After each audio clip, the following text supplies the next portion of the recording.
Sawa, kama ugomvi ama utofauti umeisha baina yao, umeishaje? Yani suluhu yake imepatikana vipi? Imepatikana kwenye kikao, ndio maana nimekwambia ugomvi ule ni wa kujenga, kwamba kukubaliana pasipo makubaliano. Yani watu wanakubaliana pasipo kukubaliana, kwa maana sasa kama hatukubaliani twende mezani. Kwa sababu kamchukue Peter ambaye anaimbwa Shalulile, mechi 13 goli 3, moja la penati. Usisahau kusema moja la penati. Huyu Jairuti anapozidi kuuza jezi ndio anavyozidi kuifanyia makubwa Simba. Inawezekana mwakani iliza nyingine tunaenda tena kunya Jangwani. Mimi viongozi wangu kwa hili nawapongeza. Wamemaliza kiungwana, wamemaliza kwa usafi na wanakaa chini sasa tunaiangalia tarehe 8 tumalize, tumuendee huyu mwendazimu huyu. Ndio lengo letu tu. Kwa wewe mwana Simba mpaka saa hizi ondoa sintofahamu za kusema kwamba sasa hapa mbabe nani? Wewe utakuwa mnafiki kupata nafasi. Yaani wewe hujafanya mazoezi na wenzako. Hujafanya mazoezi na timu. Hujazoea ugali wa Afrika Mashariki. Tuna aina ya ugali wetu. Inawezekana tunatumia chumvi, wengine huko hawatumii. Umenielewa hujazoea vyakula vyetu. Lakini tayari kuna kazi inaonekana wewe unaweza kuifanya. Amini hicho kitu ninachokwambia. Ukiona sehemu watu wanaenda sintofahamu, ujue kuna kitu bora kinaenda kuzaliwa. Kwa malumbano yetu yasichukuliwe kama ni ugomvi. Haya, jana tumegombana, leo tumeelewana. Wewe uliokuwa unashededea utasema nini? Dakika 90 zinapofika mwisho, kelele zinapanda, hisia zinachangamka. Hapa ndipo kila kitu kinaamuliwa. Hii ni full time. Mchezo unaanza, unapanda na mwisho wake unaamua kila kitu. Full time ya Hot Peas.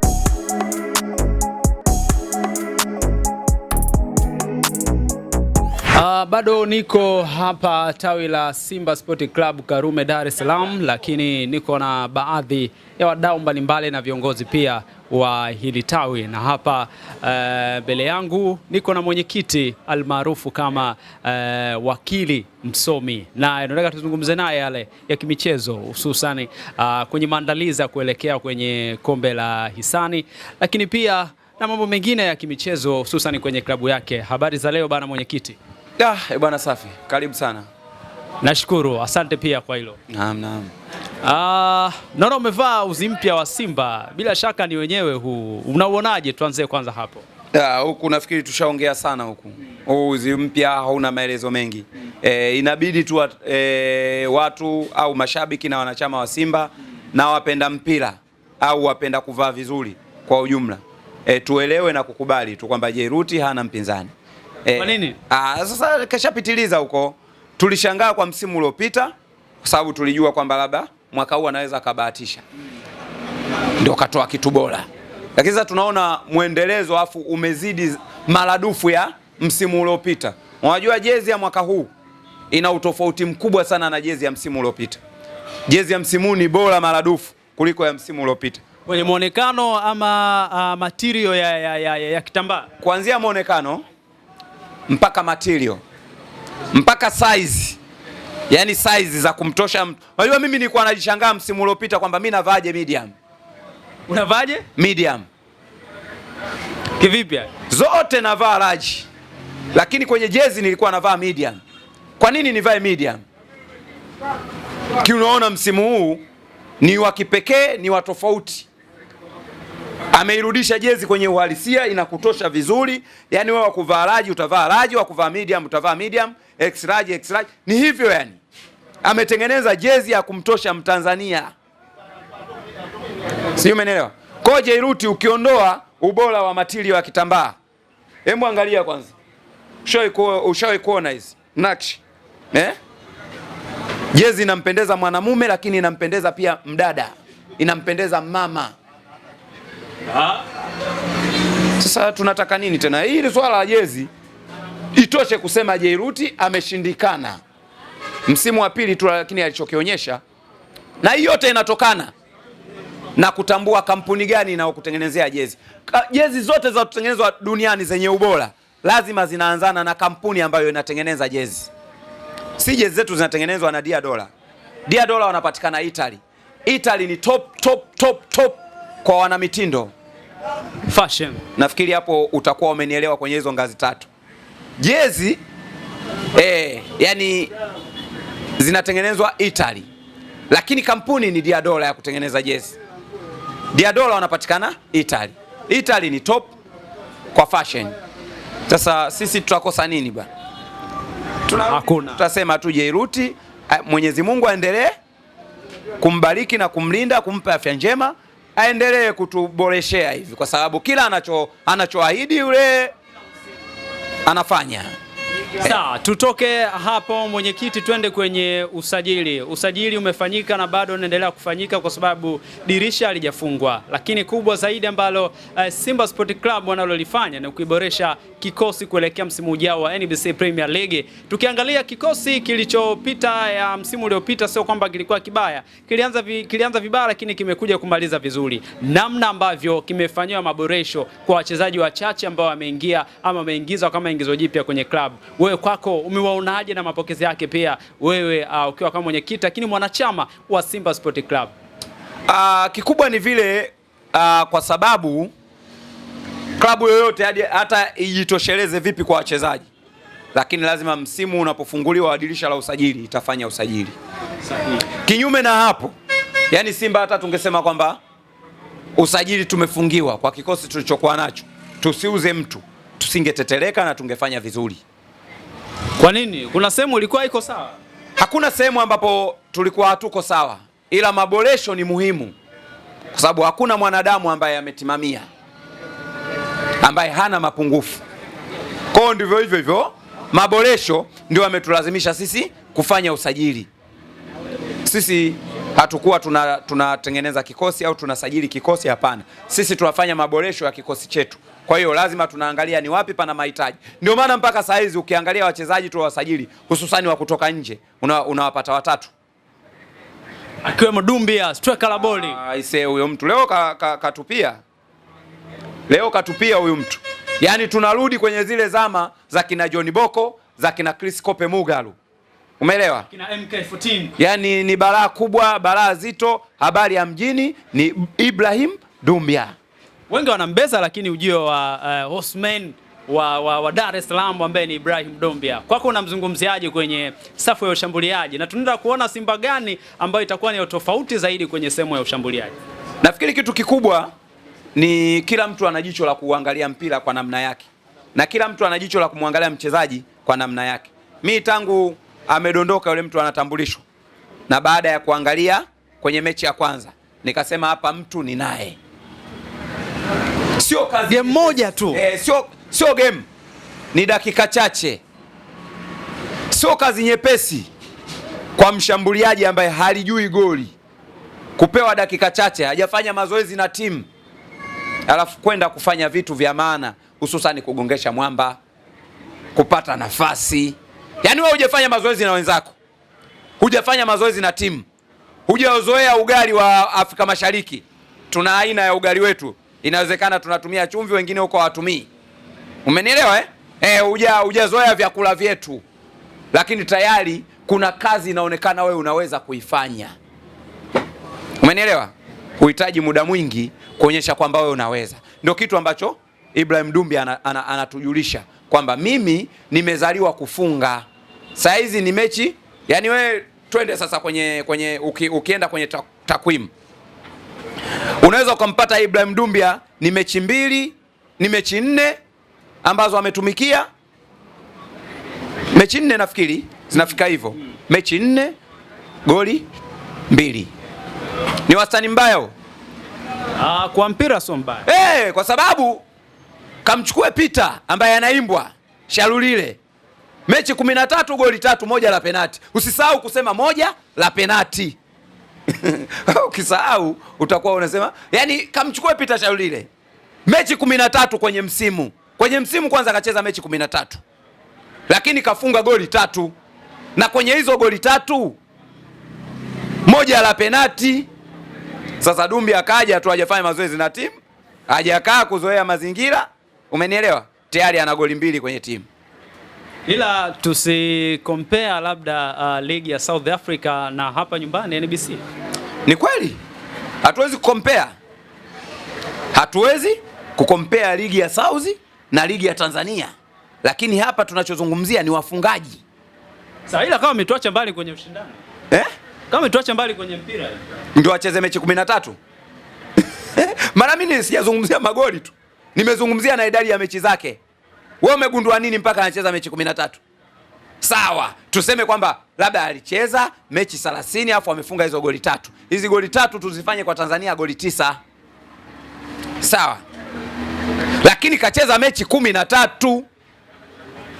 Mechi 13 ndo ambazo amecheza. Goli 3, moja la penalti. Acha naye huyu mtu ajui kufunga, ashamaliza wakati wake bwana. Kwani tulembelembe maneno? Yaani kwa kifupi, Peter kamaliza wakati wake. Sawa bana mwenyekiti, mimi ni kushukuru sana, lakini kitu ambacho kinawapa wasiwasi kubwa sana kwa mashabiki na wanachama pia wa Simba ni hiki kinachoendelea sasa hivi. Watu wanajiuliza kwa nini napokuja swala la dabi mambo kama haya hapa uwaga yanatokea. Hayo ndo maswali ambayo watu wengi huwa wanajiuliza sana. Tuna vitu vingi vya kuvidiskasi ikiwemo jezi Simba Day, lakini game inayofuata na vitu kadha wa kadha. Changamoto na kuaga ni nini na kwa nini wakati huu hapa? Ndugu yangu, ngoja nikwambie kitu kwanza ambacho ukijui. Sahihi, nijuze. Ukiona mume na mke hawagombani ndani, hawana mikwaruzano, kuna mambo haya mawili. Aiza mwanamke awe yatima, hana pa kwenda, manyanyaso yote yanapokea, unielewe, au mwanamme amewekwa kwenye kifuu, kwenye kichupa sawa yani imechukuliwa chupa, imefunguliwa mfuniko ule, alafu yeye kawekwa pale, kuna kikaratasi kimechukuliwa au kinini kimewekwa mule kwenye kichupa hapumui, hasemi, hana kauli, yani yeye yupo kama zezeta. Huo ndio mfano ambao kama nyumba haina mikwaruzano, maana yake nyinyi mmoja wenu ana changamoto. Nimekupa mifano miwili tu. Aiza mwanamme awe mume bwege, au mwanamke awe hana pa kwenda, ni yatima, hana wazazi, hana kauli, hajiwezi, haelewi akitoka kwako ataenda wapi. Ndio unaweza ukamnyanyasa, ukasema chochote, ukafanya chochote, akakaa kimya, ukapiga, ukabutua, ukakaribia kuua, yeye akakaa kimya. Sijui unanielewa? Na mwanamme ndivyo hivyo, unaweza ukaosheshwa vyombo, ukafanyaje, lakini ukafanya zile kazi pasipokuwa na mapenzi yako. Sisi Simba ukiona tunagombana ujue kuna maendeleo yanakuja. Mwenyekiti bana. Rudia. Amini hicho kitu ninachokwambia. Ukiona sehemu watu wanaenda sintofahamu, ujue kuna kitu bora kinaenda kuzaliwa. Kwa malumbano yetu yasichukuliwe kama ni ugomvi. Haya, jana tumegombana, leo tumeelewana. Wewe uliokuwa unashededea utasema nini? Kumbe ugomvi umeisha? Hata mapema. Isi ndio nakwambia. Kwa hiyo hatutosikia tena hizo tofauti zozote. Yaani kuhusu magoli na mangungu. Sawa. Kama ugomvi ama utofauti umeisha baina yao, umeishaje? Yaani suluhu yake imepatikana vipi? Imepatikana kwenye kikao, ndio maana nimekwambia. Ugomvi ule ni wa kujenga, kwamba kukubaliana pasipo makubaliano. Yaani watu wanakubaliana pasipo kukubaliana. Kwa maana sasa kama hatukubaliani twende mezani. Wewe umesema hili, mimi nimesema hili. Sasa inabidi tukae mezani, tusikilizwe. Kwani walikuwa mangungu na magoli peke yake pale?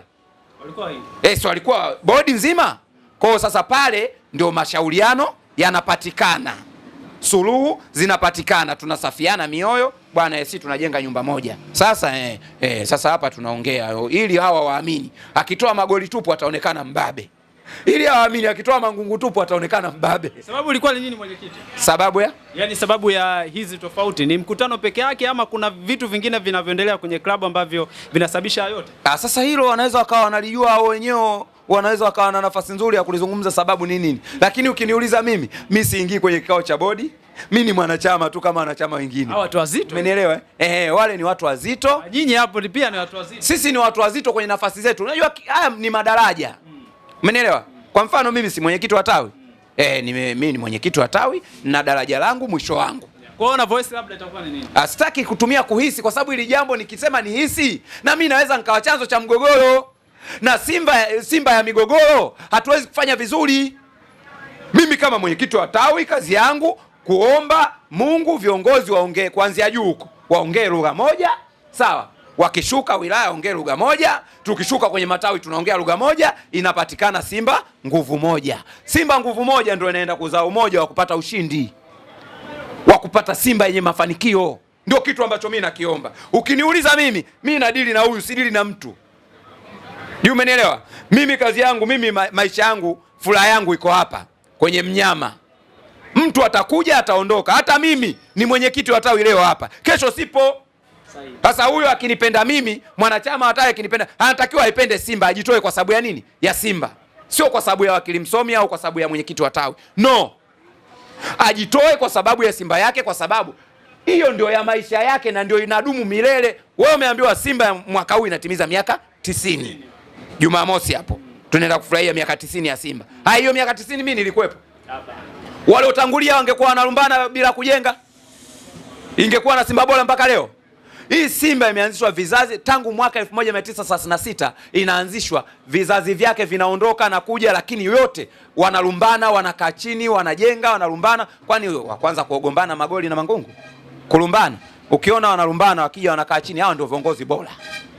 Mimi viongozi wangu kwa hili nawapongeza. Wamemaliza kiungwana, wamemaliza kwa usafi na wanakaa chini. Sasa tunaiangalia tarehe 8 tumalize, tumuendee huyu mwendazimu huyu. Ndio lengo letu tu. Kwa wewe mwana Simba mpaka saa hizi ondoa sintofahamu za kusema kwamba sasa hapa mbabe nani? Wewe utakuwa mnafiki.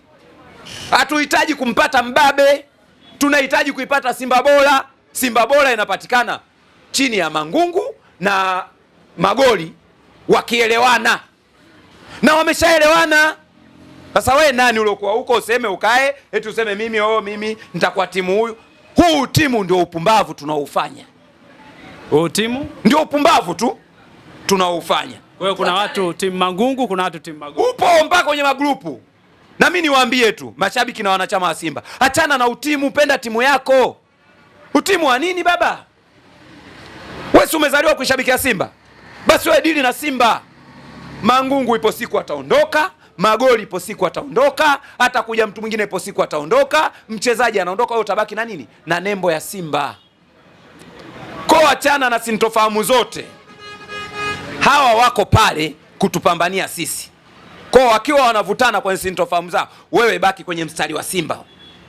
Sikilizia, ukiona wameelewana, rudi kwa neutral, endelea kuisupport nini? Simba. Kuisupport Simba ni kununua tiketi ya kwenda Simba Day. Kuisupport Simba ni kununua jezi ya Simba. Si umenielewa? Nunua jezi yako ya Simba, hapa ndio unaisupport nini? Simba. Kwa sababu huyu Jairuti anapozidi kuuza jezi ndio anavyozidi kuifanyia makubwa Simba. Inawezekana mwakani iliza nyingine tunaenda tena kunya Jangwani.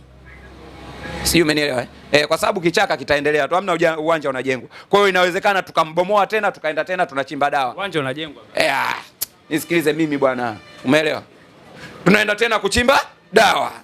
Umeelewa Kwa hiyo haya masuala ya uwanja unajengwa, uwanja ulisemekana unaanza kesho. Kesho haifiki kesho. Kesho unajua maana yake kesho?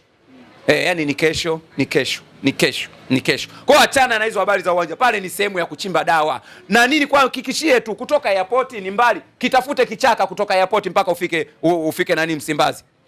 Wapi sehemu ambayo unaweza ukasimama useme ukojoe?